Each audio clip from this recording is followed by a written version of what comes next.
ও দেখুন আপনারা দেখিয়া ভিডিও পুরা দেখিয়া যাইবা ও ওলা ডাক্তার সকল দরকার ইতা ডাক্তার সকলতে সেলুট দিতাই খালি সেলুট মাত্র 5,000 টাকা নিয়ে পুরা অপারেশন সাকসেস করিয়া দিলাইছেন প্রাইম হেলথ কেয়ার কত টাকা যাইব আপনারা চিন্তা করেন একজন মহিলা মানুষের গোল্ড ব্লাডার স্টোন বা করতে হইলে কত টাকা খরচ হইব কিন্তু খালি 5,000 টাকা নিয়ে কইছেন আর নাই আর দিও না লাগতো না আমি যেগুন লাগে আমি ফুরাইয়া দিমু ডাক্তার দে তাইন করছেন না কিন্তু তাইন এই বিভাগের না আরও ডাক্তারে করছেন কিন্তু কইছেন হসপিটালের বিল ডাক্তারের বিল সব তাইন দিবার কইছেন ইলা যদি রুগী থাকেন মানে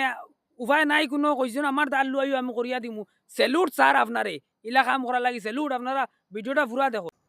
পেশেন্ট নাকি এরকম যার এখানে হয়েছে লেপারোস্কোপি পলিসিস্টিকটমি আর কি হ্যাঁ সার্জারিটা করেছেন আমাদের ডক্টর সেলিমউদ্দিন আমি ওনাকে রিকোয়েস্ট করেছিলাম করার জন্য আমি ইমিউনিটি ফাউন্ডেশনের মানুষের সব মেম্বারদের ধন্যবাদ জানাচ্ছি ওনারা অনেক কষ্ট করে এই সামান্য অর্থ সহযোগ করে যোগাযোগ করে চেষ্টা করেছে যে একজন পেশেন্টকে একজন গরিব মানুষকে অসহায় মানুষকে সাহায্য করার জন্য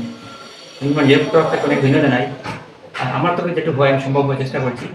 ভবিষ্যৎ যেরকম কোনো গরিব পেশেন্ট থাকেন নিয়ে আসবেন আমরা সাহায্য যতটুকু পাই সাহায্য করতে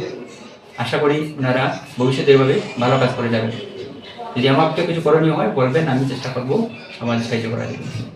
এই মহিলার সবার ফইলা আমরা রে সাইদ ভাইয়ে কইয়া দিছিলা বলে অন্য গিয়ে একটা ভিডিও বানাবেন মহিলা খুব অসুস্থ আছেন তার কোনো উপায় নাই আমরা গিয়া বানাইছিলাম ভিডিও আমি আর পাবলিক রিয়াকশন মানে নাজির ভাইয়ে তারপরে রাষ্ট্রীয় ইমিউনিটি ফাউন্ডেশনের কর্মকর্তা সকল আইয়া তারা আইয়া এগুত আরো মানে জোর দিছেন দিয়া বাজারে বাজারে ঘরে ঘরে আটিয়া টাকা 5,000 কালেকশন হয়েছিল আরো কালেকশন হয়েছে কিন্তু আমরা অন্য বাবদে টেস্টে উঠছে বেজান খরচ হয়ে গেছে খালি 5,000 টাকা বাঁচিছিল হসপিটালের লাগিয়া 5,000 দিয়ে আমরা হসপিটাল থেকে লইয়া আইছি আর যারা এগুত মানে সাহায্য সহযোগিতা করছেন এরারেও আমি স্যালুট দিই আর আপনারা আইলা আরো করবা আগে দিয়া ধন্যবাদ ভিডিওটা শেয়ার মারিয়া দিন।